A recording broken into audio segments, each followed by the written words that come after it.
guys have been there for me for quite a while now, and it means a lot to me.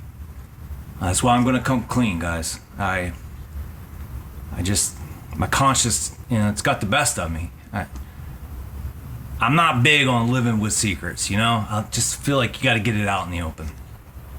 I've got a problem. I mean, like, a pretty serious problem. I have an addiction to smokers.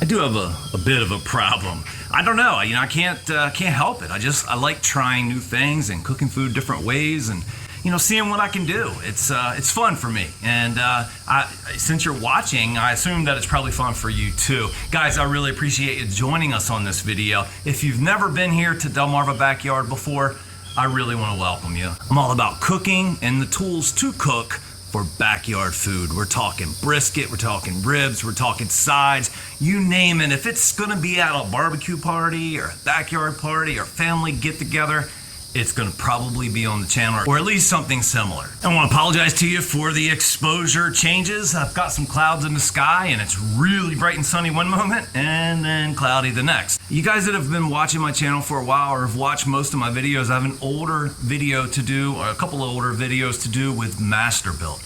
Masterbuilt makes smokers and grills and things, and they kind of build and sell things to a budget. In other words, they set the budget and then they work backwards as far as quality and the product specifications. Now, I ran into some issues with Masterbuilt with the original electric smoker that I got. It was just a little box cabinet type smoker, and I just had problem after problem after problem. I contacted Masterbuilt 3, 4 times, several times. I can't remember, it's been so long, and no response. I called, couldn't get a hold of anyone. Emailed, couldn't get a hold of anybody, or didn't get a return email. And I just eventually gave up and threw the thing away, and haven't been very happy with Masterbuilt ever since. Sun's back. Charcoal, it used to be the default method of, barbecue or backyard barbecue, cooking, whatever. And somewhere along the lines, it's, it kind of lost its popularity, but it still remains some of the best tasting barbecues done with charcoal. I find it hard to believe that you can do a steak on a gas grill and a steak on the charcoal, any type of charcoal grill, and even have a real comparison. That charcoal flavor is truly amazing. However, sometimes your schedule just doesn't allow for the maintenance of a charcoal fire. You can't go out and adjust the vents all the time and watch it. Maybe you have kids you got to keep an eye on. Maybe you're waiting on a phone call, whatever. You can't keep an eye on the fire.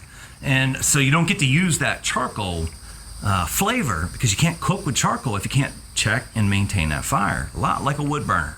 The pellet grill uses fans, augers, and pellets to do the fire maintenance for you. Now we have a charcoal grill that does pretty much the same thing, and it's called a gravity smoker. Masterbuilt calls it its Gravity 1050, I believe, and I could not turn it down. I saw the specs and I was like, oh my gosh, this is gonna make charcoal cooking easy.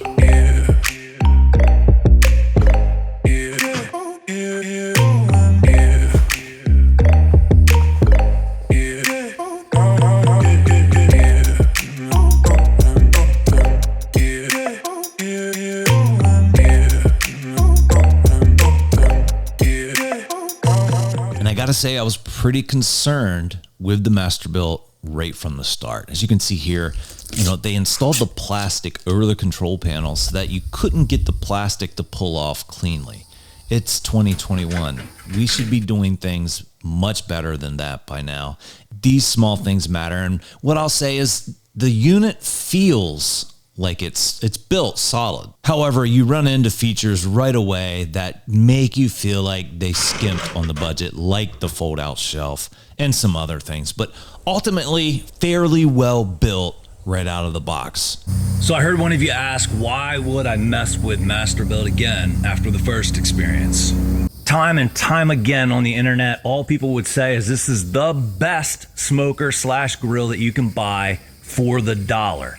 And I will say it's a very reasonably cost unit. I think it's about $800, and you can buy it from a lot of your big box stores or your local hardware store or right offline. Don't worry, this video is about more than just this grill. It also has a to die for pork tenderloin special sauce that I'll tell you about in a little bit to go with this introduction of this smoker. So when I first received this guy, it came in a box, and the packaging is, well, it's fairly important is to make sure that things are, they don't have any dents and dings in them. And the packaging was done well. I'll give it an 8. Everything was secure and there was no damage. However, I got some concerns when I was putting it together. I can't remember the exact time, but it was over 4 hours it took me to put this thing together. And that is longer than I've had to spend on any grill I've ever got, including the Lone Star offset, which was, had like a mini house built around it, and I had to deconstruct that to get it out. It was not easy, and a lot of the technology, we'll say, as far as putting this thing together was outdated.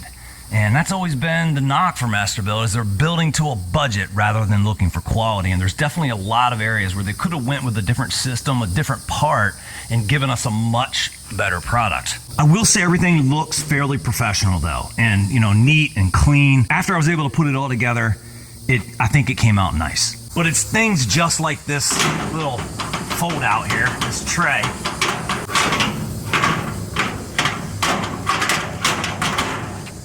After you've done it enough times, you got it down, but it's just not, it's not the best. It's, the design is just, it feels cheap, it seems cheap. There's been a lot of concerns from people online about, what this grill is capable of and how long it will last. And that's my big question. How many cooks am I gonna get out of this guy? How long is it gonna last?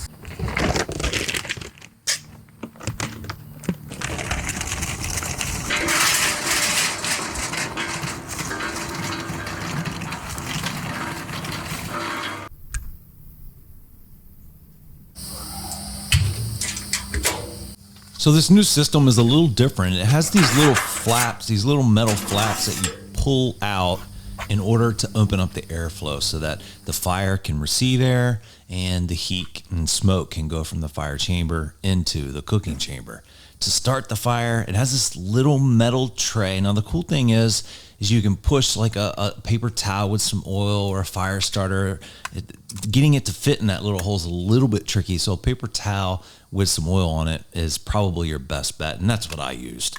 You light it from just underneath, and I will say it's a pretty good system. It starts the charcoal just like a chimney, it starts it from underneath, and then the fire just kind of, the charcoal drops as it burns up, and the new charcoal drops down, and it just continuously feeds itself, kind of like a snake method, but in a vertical format. All in all, I really liked the function of the smoker for this first cook. Everything went smoothly. Now it is the first cook, so it probably should go smoothly, although I've had grills right out of the box that had errors and problems. Setting the temperature on this guy is really easy. You turn the control on and you set the time or temperature or both, and you can do that both on your phone as well as right on the display itself. She goes to work right away, and a little fan underneath starts adjusting its speed and whether or not it's blowing or not based on the temperature in the cooking chamber. Now I want to give you a heads up, there are 3 safeties on the cooking chamber, the firebox, and the top of the firebox where you put the charcoal, that if you open one of those lids, the safety will turn off the fan. And that's to prevent any flare-ups or fire issues. But you just need to be aware of that so that you don't get frustrated with it like I got. Now, we're going to go ahead and cook some pork tenderloins. Let's go ahead and get them trimmed up, seasoned up, and I'm going to show you this really special sauce we're going to put on these things to make it absolutely wonderful.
Let's go ahead and take a look at this special sauce. We're gonna make a grape barbecue sauce, and if that doesn't sound the best to you, it's because you've never had it and you need to go ahead and try it before judging it. Use a half bottle of your choice of sauce. For me, that's always Stubbs. I'm gonna use a half bottle of grape jam, not jelly, but jam. Jam has real fruit in it. That's the way to go. Always go jam. We're going to use a half pack of Lipton's onion dip mix. Stir that in, and then we're going to go ahead and top with salt and pepper, especially a lot of coarse pepper. Now we're going to stir that together, and then we're just going to set that right on top of the grill, and that's going to bring it up to temperature. You don't want to put cold sauce on hot meat. You also want to put those flavors together, and putting heat on it does that. We're going to go ahead and add a probe into this tenderloin so we know when it's done. And although the drawer's on the back of the unit, which is a little bit odd, at least it's there, and I like the storage of it. I'm going to go ahead and baste this pork tenderloin. We're going to put it on as thick as possible, and then we're going to let it set for 5 or 10 minutes. Then I'll put another coat on. I'm going to let it set for 5 or 10 minutes. I'm trying to build up, a really thick, sticky, wonderful layer of this great barbecue sauce. It's going to be absolutely phenomenal. Also need to remember that I need to turn it upside down and get the bottom as well. So I'll do that until I have a really thick coat of this wonderful sauce. I went ahead and took the internal temperature up to about 153, 154. Any more than that and you're going to dry it out. When I took it off the smoker, I let it rest for about a half an hour, and this is what we got.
Look at that smoke ring. Oh man, let me tell you, this pork tenderloin was absolutely amazing. Smoky, and that great barbecue sauce. You had the sweetness, but the tang of the barbecue. Oh my gosh, this is a to die for dish. Even if you're not the biggest fan of pork tenderloin, you definitely want to try this. And if you're dead set against that, make sure you at least try the sauce. You guys have an awesome week. I'll see you on the next video.